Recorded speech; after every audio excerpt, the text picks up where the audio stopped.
God's prerequisite on answering prayers. Butang mga buot sa Dios na atong himuon ug sa diyang ato naning mahimo iyahang paghahatag katubagan kining atong mga pagampo. In the book of Isaiah 1:10 to 17, sundalan ko ninyong basa sa hilong. Ang pulong sa Dios na kanayon, hear the word of the Lord, you rulers of Sodom. Give ear to the instruction of our God, you people of Gomorrah. What are your multiplied sacrifice to me, says the Lord? I have had enough of burnt offering of rams and the fat of feed cattle. I take no pleasure in the blood of bulls, lambs, or goats. When you come to appear before me, who requires of you this trampling of my courts? Bring your worthless offering no longer. Incense is an abomination to me. New moon and Sabbath, the calling of assemblies. I cannot endure iniquity and a solemn assembly. I hate your human festival and your abundant feasts. They have become a burden to me. I am weary of bearing them. So when you spread out your hands in prayer, so yung na Ginoo sa dihang inyong iga pataas sa inyong kamot sa mga pagampu. God said, I will hide my eyes from you. Yes, even though you multiply prayers, I will not listen. Your hands are covered with blood. Ingon pang Ginoo, bisan pag daghano ninyo gampo, dili ako maminaw ninyo tungod kay inyong kamot na puno man sa dugo. Wash yourselves, make yourselves clean, remove the evil of your deeds from my sight, cease to do evil, learn to do good, seek justice, reprove the ruthless, defend the orphan, and flee for the widow. Ang Israel mga igsoon kaniadto usa na siya usa ka gingharian.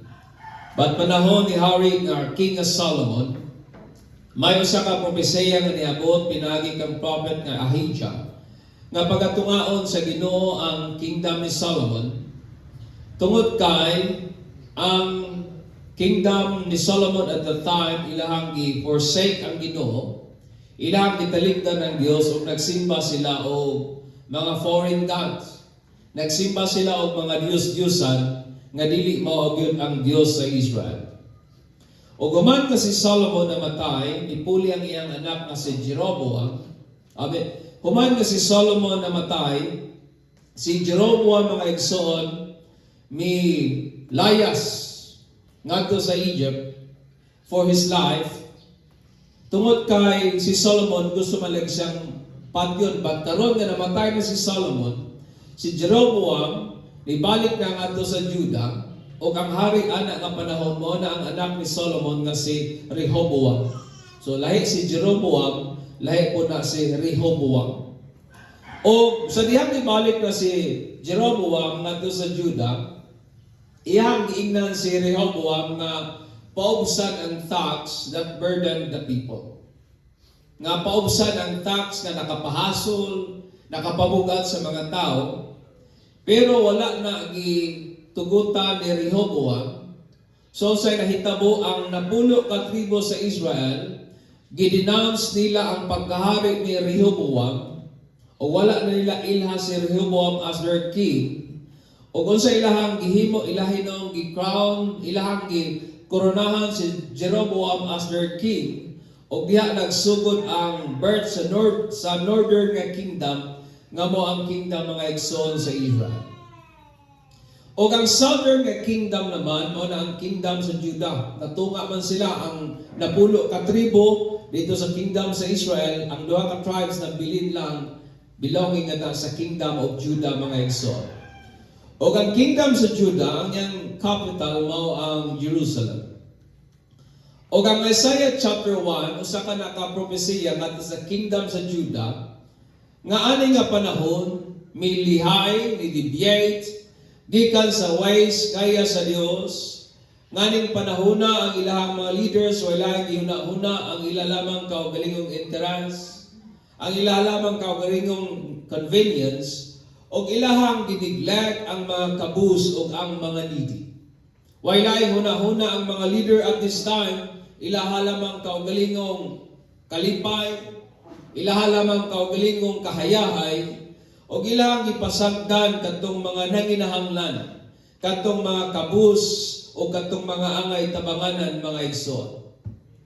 So ang Ginoo naghatag nila ko sa dire warning o sa ka makuyaw nga pagbadlong o pagpahinumdom nga ang Ginoo iyang i-raise up ang kingdom sa Assyria o sa Babylon aron nga hukman sila kung dili sila mag-usab sa ilahang gawi but kauban sa maong dire nga warning mao po ang mensahe sa paglaom mga igsoon.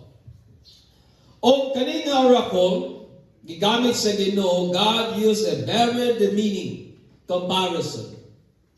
Kung may kang very demeaning usa ka kana bitang very nubo, grabe nga pagkaminus nga comparison. Tungod kay ang Ginoo gitawag niya ang Jerusalem ug Judah as Sodom and Gomorrah. I-address sa Ginoo ang Judah o ang Jerusalem as Sodom and Gomorrah. Ngayon ang Ginoo ang ilahang mga rulers, ang ilahang mga leaders sama sa leaders sa Sodom o ang ilahang mga tao sama sa mga katawhan sa Gomorrah. O nasayop kita ng Sodom o ang Gomorrah o sa kana ka ancient nga city sa Council Genesis, kansang gi-erase sa Ginoo gikan sa earth, pinaagi sa kalayo brimstone, tungod kay gihukman sila sa Dios tungod sa ilang rampant and too great wickedness. Kabalo naman ta sa istoryana, di ba? Gihukman sa Ginoo kining duhang nasod, Sodom and Gomorrah, tungod kay ang ilahang sala ingon pang Bible, nilapas na sa sukdanan nga iya sa Dios. And God compared Judah and Jerusalem aning very wicked and repentant people who refused, rejected, and hated the call of God for righteousness. That's why it is very demeaning nga usa ka chosen nga nation gi-compare sa Ginoo sa usa ka wicked nga nation. Usa ka nation whom God chose out of His love, pero aning higayon na ingon na Ginoo, wa mo'y kalainan sa nasod sa Gomorrah. Wa mo'y kalainan sa mga tao sa Gomorrah. Wa mo'y kalainan sa mga tao belonging to Sodom. Kaning mga tao nga mga dautan, mga tao nga dili mahinulusulod, mga tao nga nagdumili og ilahang deny og ilahang ikalagutan ang tawag sa Dios sa paghinulsod. And it is very demanding kung ikaw i-compare bitaw ta og buang maglain ang atong buot oy kay grabe sad. Ing anak gid lugar ang imong tinanawan nako. That's why ang people of Sodom, ang tao sa Israel, sa kaning Judah o sa Jerusalem, I believe nasakitan din sila pag-ayo aning word o aning term nga gigamit sa Ginoo in address to them mga igsoon. Aning panahon na ang Judah nagapadayon gihapon sa pagkeep sa pag-offer og sacrificial animals for the forgiveness of sins. Nagahimo gihapon sila sa ritual nga gidemand sa law. Nagaprovide sila og mga tambok nga mananap. Nagaihaw sila og mga mananap sumala sa balaod kaya sa Dios for the forgiveness of sins, but they come before the Lord with a heart that is not broken for the sins and no real intention of forsaking them. Sige silang buhat sa ritual nga gidemand sa law, pero ang ilahang kasing-kasing wa gitinguha nga magbag-o. Ang ilahang kasing-kasing walay tinguha nga biyaan katong mga butang that God hated. Walay tinguha sila nga usbon ang ilang gawi o ang ilang kinabuhi. Murag kita gihapon usahay nga mga tao ba? Sige simba, pero walay tinguha, bag-uhon ang kinabuhi. Og mao ni ang nahum, og mao ni ang sitwasyon sa Juda og sa Jerusalem at this time, mga igsoon. They keep the Sabbath, ilahang ginakip ang adlang igpapahulay, ginaselebrar nila ang Lord Appointed Feast, ang mga kapistahan sa Ginoo, because every year daghang kay pista ginapait ng Lord ang Ginoo, ilahan ang ginasaulog, but they never changed their ways. Sigig sa ulog sa pista, pero ang ilang kasing-kasing wa gyud sila tinguha nga baguhon. Sigig offer og mga sacrificial animals for the forgiveness of sin, but their heart are not broken. Ang ilang kasing-kasing wala gyud nagabungkag o wala tinuod nga intensyon nga talikdan ang sala, mga igsoon. That's why ang people ang mga katawhan sa Judah, they become indifferent. Mura bitagwa sila ipaki, lacking concern, excitement, motivation, and passion on the things of God. Ang ilaha, basta na lang.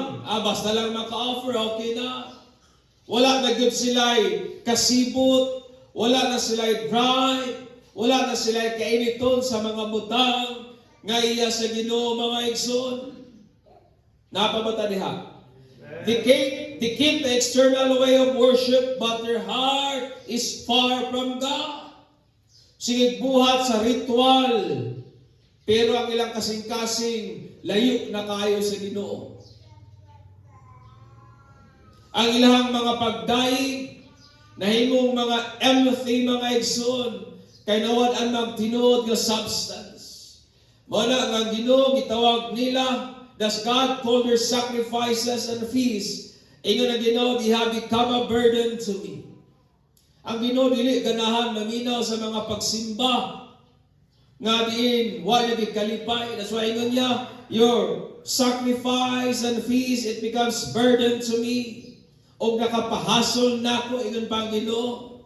And the very reason why nga wa ginapaminaw sa Dios ang ilang mga pagampo, even how many and lengthy it is. Di ba mo na ingon sa Ginoo?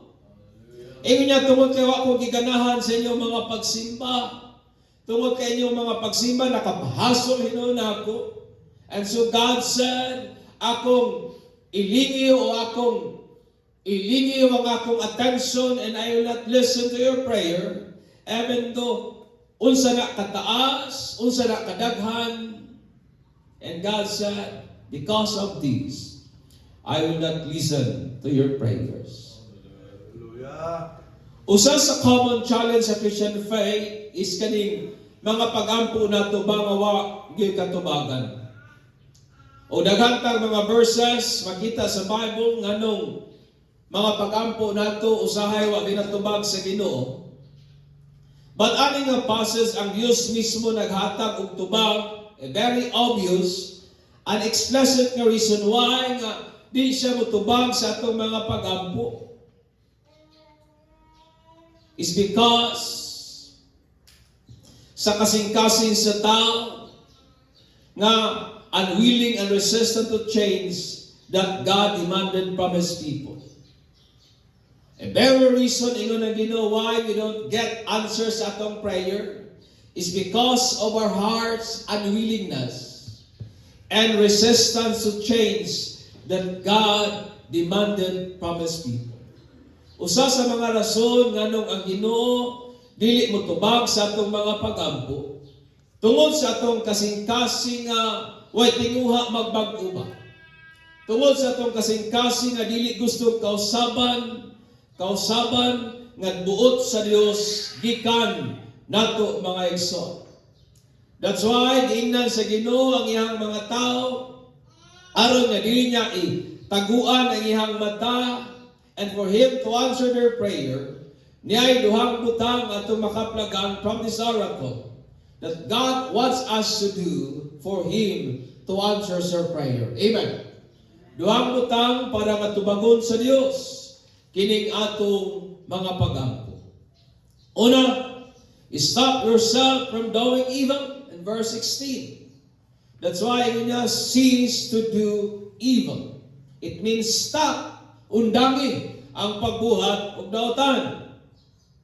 Before the great universal flood, nakita sa Dios ang kadautan sa tao o nakita sa Dios nga walaing tinguha ang kasing-kasing sa tao, puro lamang kadautan continually o kining butangan nakapasubo sa kasing-kasing sa Dios. A reason why nga iyang gipadala, iyang gi-purge ang earth sa dako nga tubig. Amen. Iyang gipadalaan, gihukman ang kalibutan, pinaagi sa lunok mga igsoon. Before Cain murdered his brother Abel, sa wala pagipatay ni Cain ang iyang igsoon nga si Abel, diin na sa Dios daan si Cain nga iyang isubdue, iyang i-control ang iyang dautan nga hunahuna, batok sa igsoon nga si Abel. Pero wala kana gihatagag pagtagad ni Cain og iyang gitugutan ang daotang huna-huna nga mo'y mudominar niya. A reason why nga iyang napatay ang iyang igsoon out of envy and hatred, mga igsoon. Before David commit adultery and murder, si David nagpahuway diha sa iyang palasyo, naglakaw-lakaw, ibabaw sa iyang palasyo, o nakita niya si Bathsheba nga naligo. And then, ang iyang lust para kang Bathsheba, wala na control ni David. Ang iyang tinguha kang Bathsheba, may control kang David. A reason why nga nakakommit si David og murder o adultery, mga igsoon. Before Achan caused troubles to the camp of Israel, kailan po ni Achan o ni Achan? Katong nagdalag kahasol sa kanang kampo sa Israel, nga silang nagsulong sila sa kanasod, ingon ang Ginoo, kaning mga silver, gold, precious ka mga materials, why niyo sa ninyo magkuha niini ha? Tungod kay si Achan, may greed, may kahakukman sa mga precious nga mga butang, ang iyang gibuhat, iyang disobey ang command sa Dios, iyang gitaguan katong mga bililhong butang sa iyang tent. Ang reason why nga nasuko pag-ayo ang Dios sa tibok camp sa Israel.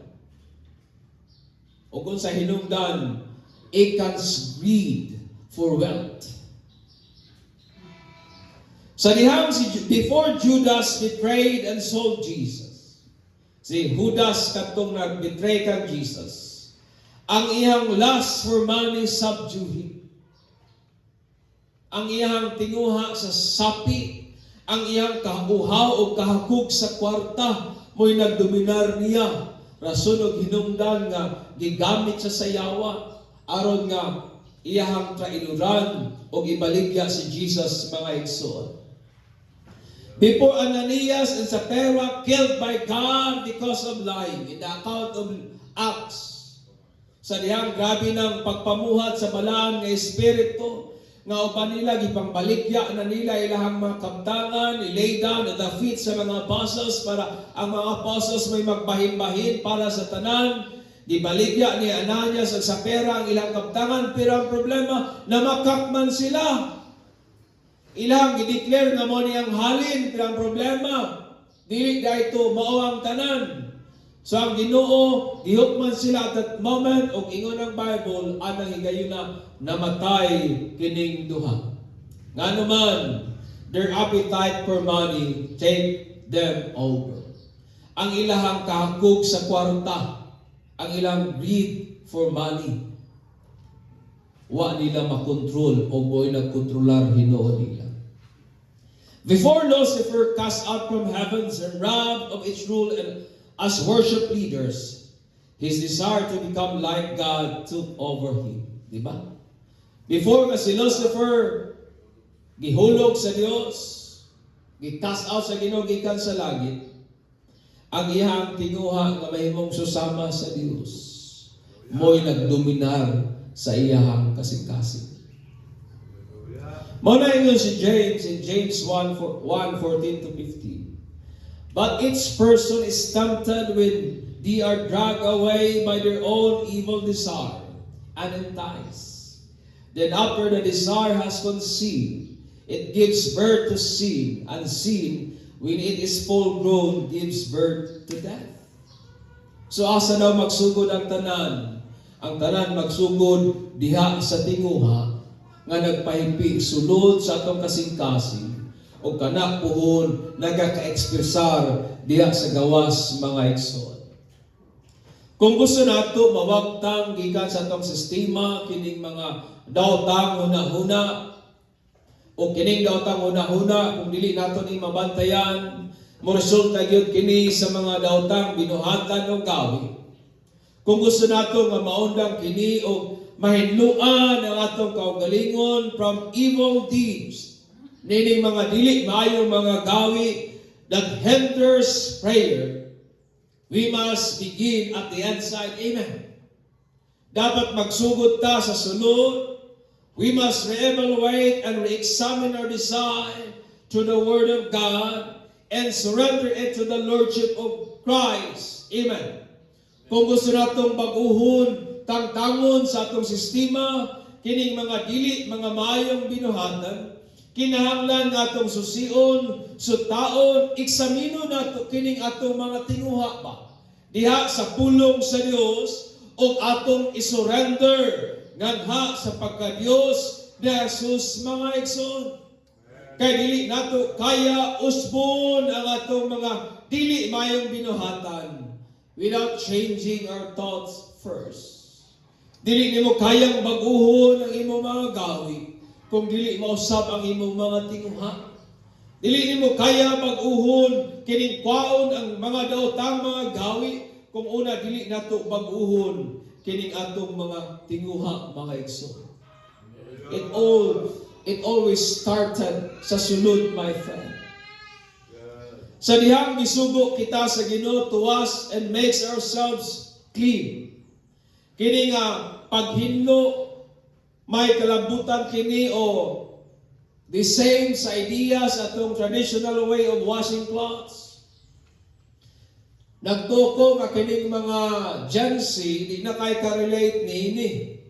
Pero katong mga natao siguro sa 90s, labi na tong dumpling sa sapa, o katong nasiguro yung bomba nga sa unang panahon, dili pa usang washing machine, makarelate mo niya ni tungod kay kaning word nga wash, it is a verb, it is a command. O sa atong traditional way of washing, mao kinitong nagagamit bitaw ta og katong palo-palo, karelate mo na anak? Pakam, palo-palo, nga ang imong buhaton, imuhang balik-balik og pilo katong imong gilaban og hapak-hapakon, palo-palohon, hangtod nga mahinlo. Og daplin mo sa sapa, dito na nimo banlawan, pero nakay bomba, dito lang na nimo sa bomba banlawan mga igsoon. That is the word wash nga gigamit sa Bible. Sa diyang gisugo usab kita to remove the evil deeds from God's sight. It means to turn off, imong palungon, ang usamang mga pagbati o excitement nimo o tinguha nimo sa pagbuhat og dili maayo. You need to turn off, you need to kill, you need to kanang imong isubdue ang imong tinguha, ang imong desire for doing evil deeds. O usahay, diha gyud ang tumang struggle mga igsoon. Tungod kay kaning butangan na mulong sa ato ang tinguha, this speaks of our willingness to change our ways. That God doesn't approve even though it makes us feel inconvenience at first. Kanina mulong kabahin sa tuwang lig-on na pagdesisyon to change our ways that God disapprove even when it is difficult, tough, and rigorous. Kana bitaw ang idea nga ginapresent sa Ginoo ni ba? Bahala pag maglisod ka, tinguhaa nga usbon imong gawin nga wa gikalipay sa Dios. Bisan pag mag-struggle ka, bisan pag lisod, bisan pag mo create o kanang inconvenience sa imong kinabuhi, but you are willing nga i-undergo ng tanan because gusto nimong bag-uhon ang imong gawi nga wa gikalipay o gikahimutan sa Dios. That's why ingon ang Bible, if you want God paminawon niya nga itong mga pag-ampo, stop yourselves from doing evil. Amen. Amen. Imog yung tinguhaon ba? Imuhag yung paningkamutan, bisan pa o mag-create of discomfort, bisan pa mag-create of pain, bisan pa mag-create of mga kalisod sa imuhang panginabuhi, pero kadeterminado man kang usbo ng imong gawi. That's why, ingon na Ginoo, kung ingana daw ko ng atong result, then God said, He will listen to our prayer. Amen. Primero, stop yourselves from doing evil. Ikalawa, goad yourselves to do good. In verse 17. That's why ang Ginoo, learn to do good. Katuni ang pagbuhat og maayo. Sa dihang Bible nag-ingon, learn to do good. Kining butangan nagtudlo nato nga kining pagbuhat og maayo. Butang diay nga ginakatunan. Dili na bunga sa genetics, dili na bunga sa random of chance, it is a thing nga ginakatunan. O kining pulong nga learn ani nga passage is different gikan sa modern nga definition. Kaya ang modern nga definition sa learn is to gain knowledge or understanding or of skills by study, instruction, or experience. Mo lang pagkatun, nagabasa ka, or imong ginasinatian, or imong ginakatunan. That is the word learning, pagkatun. Pero kini nga word nga learn is gikan sa Hebrew word nga laman. Usa kini ka action word which means to code. So unsa man ning to code? Understand me, muna usahay kining Hebrew, Hebrew Greek, kung imong yung istadihan ng words, mahimuot ka sa meaning. Tungod kay ang word nga go, G-O-A-D, is a pointed rod that used to drive, urge, or stimulate the animals into action. Kaning go, usa ka na ka stick nga kalinis og tumoy nga ginagamit nila sa pagpalihok sa mananap. Ilahang ginatuslok para ang mananap kung maghuyang-huyang og lihok, mulihok pa to urge, to stimulate, to drive the animals into action. Kining idea sama lang gihapon nato kana bitang magdaro ta. Nakatry na ba magdaro dire mga Gen Z? Nagadaro ka gamit siguro nimo kabaw or baka. Nga nagi panahon nga ang imong baka o imong kabaw murag ingkit mo bira ba? So ang imong buhaton imuhang labtikan, pitkan nimo para nga mo builo siya o mo bira siya dugang o mulihok o paspas. That is the same idea sa word nga goad, my friend. It means imong i-stimulate, imong i-urge, using something nga mo palihok anang mananap. Learning to do good means we are to urge, push, stimulate, and even compel ourselves to act on what is good, even if it causes us inconvenience or discomfort. Kaning word nga go, it means nga imo bang pugson, imo bang i-stimulate, imo bang agnihon, imo bang hagiton, imo bang pugson ang imong kaugalingon sa pagbuhat sa unsang maayo.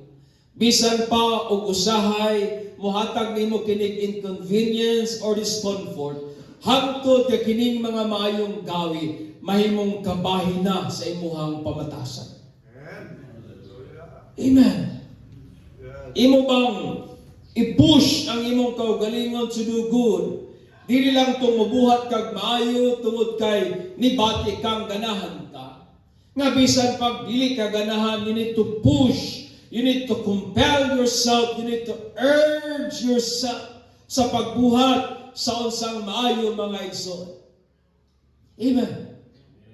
Nayo sa ka-famous nga saying nga nag-ingon, watch your thoughts, they become your words. Bantayang imong huna-huna, kay mahimo ng mga pulong. Watch your words, they become actions. Bantay ng imong mga pulong, kay mahimo ng imong mga buhat. Watch your actions, they becomes habits. Bantay ng imong mga buhat, kay mahimo ng imong mga maandan, habits. And watch your habits, they becomes character.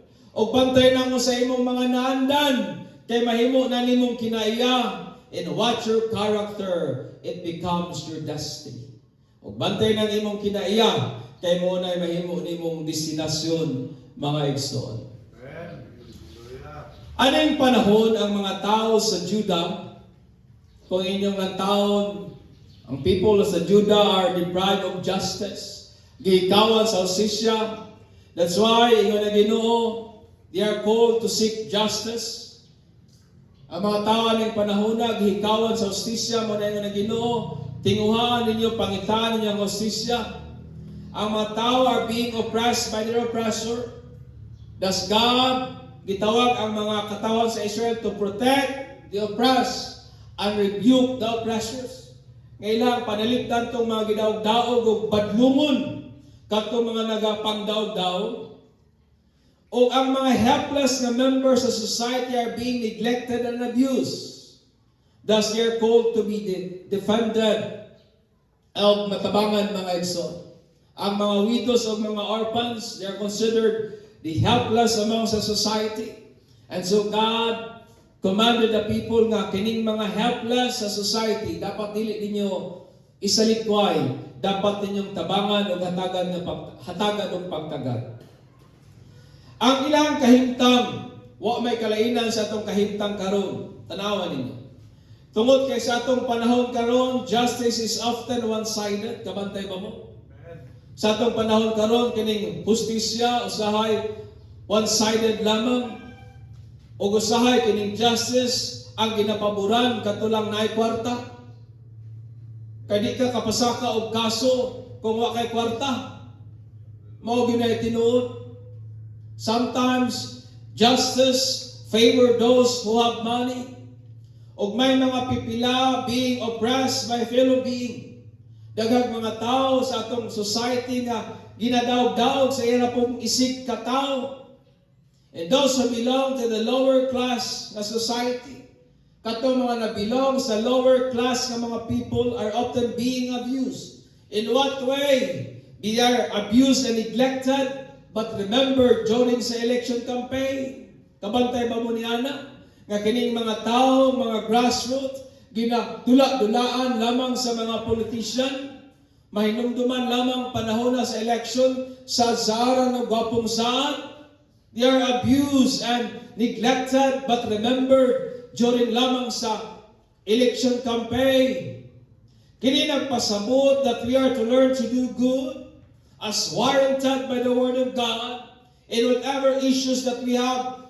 Aning atong kahimtangan, may kagahom kita nga makahimo batok niya na ngani sa atong komunidad o sa atong pamilya mga igsoon. Amen. Sa atong society, daghang mga isyu nga natay mahimo. And we are called by God to do good on that issue mga igsoon. May kagahom kita sa paghimo ba? In term, ingno na lang nato sa kakahitabo sa atong kongreso karon, wa man tay mahimo ana kay didagko naman na, pero diri sa atong level may mga butang nga pwede tang mahimo nga maayo mga igsoon. Amen. Og ingon man sa pamilya nga naata. Understand me. Sa atong family, goal yourself to do good like having a consistent family devotional or family prayer. Imuhag yung i-push, imuhag yung i-compare ang imong kaugalingon ba, o ba ng imong kabanay, nga naagin ang tatay consistent nga family devotion o consistent nga pag-inampuay, dili lang yun unta bitaw tong Muampo ta kung ganahan, dili bitaw tong mag-usa lang tag-ampo o ganahan. Bahalag dili ganahan, pugso nato atong kaugalingon to do good, atong i-insight ang atong kaugalingon to do good, mga igsoon. Good yourself to become appreciative. I-compel, i-push ang imong kaugalingon nga kana bitaw, mahimo kang kusog mo appreciate sa mga maayong butang na buhat sa imuhang kabanay sa imong panimalay. Amen. Dili itong kusog kay tang mamantay sa sayo, dili itong kusog kay tang mga saba, kundi kusog kay tang mo appreciate sa mga maayong butang nga ilang nahimo. Kana maayong butaw, kana kugihan kayo good, ana ba? Good yourself, push yourself, ana nga butang. O sa pikas mo nga bahin, ato pong pugso ng atong kaugalingon to go to church every Sunday to worship God. Amen. Goad yourself to do good. Compel yourself to do good. Incite yourself to do good. Urge yourself to do good. Amen. Pugsay mong kaugalingon na mahimong mapainom sanon. Pugsay mong kaugalingon na mahimong mailampuon. Pugsay mong kaugalingon na mahimong kain sa imong isig katao. Amen. Good yourself to do good. In conclusion, God answers prayer for the reason that His prerequisites were met by His people. But He also refuses to answer prayers for the reason of man's unwillingness and resistance to change. This is the issue sa Judah. Ang Ginoo mutubag sa atong mga pagampo kung ang iyang demand atong nahimo.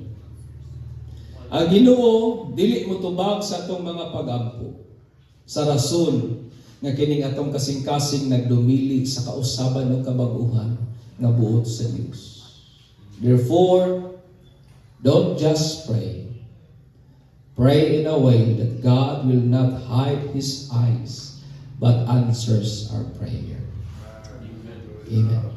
Kung mag-ampo man galing ta, ampo sa pamaagi, nga dili ikalingiw sa Dios ang iyang nawo, apan hatagan niya katubagan ang atong mga pagampo.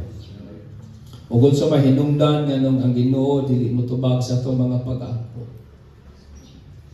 when we are resistant to change. Kana bitaw, sige lang tagsimba, pero agi tay tinguha nga mag-usap. Yes. Sige tagbasa ang Bible, pero agi tay tinguha nga talikdan tong mga butang gikondem sa Bible. Sige tagpataas atong kamot pagdayeg sa Ginoo, pero wala agi tay tinguha mo pasaylo. Wa gitay intent, wa gitay desire anang butang. And so God said, I will not hearken your prayer. And so God said that sa people of Judah, kung gusto ninyong paminawon ako inyong mga pagampo, God said, stop yourself from doing evil. Cease to do evil. Manay nga sa Ginoo ngadto sa Judah. Undangin, nga na Ginoo. Stop. Usahay atong i-justify Ginoo gugma. Yes, God is God. But remember, God is holy. Amen.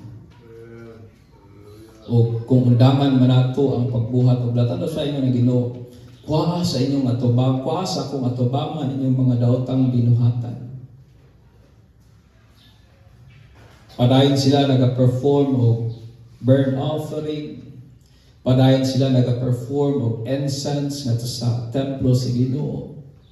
They keep the Sabbath, they keep the feast, but their hearts are not changed. Ang ilang kasing-kasing wa gyud nausab. That's why nga Ginoo, kung gusto ninyo tubagon ako inyong mga pagampo, remove evil deeds from my sight. Cease from doing evil. O ingon na ng Ginoo, dili lamang ang mundang magbuhat og dautan. Pugsa inyong kaugalingon sa pagbuhat og maayo. Amen. And God said, I will hearken, I will listen to your prayers. Ang Ginoo magadugag bless ang mga pulong manidugta. And let us come before God in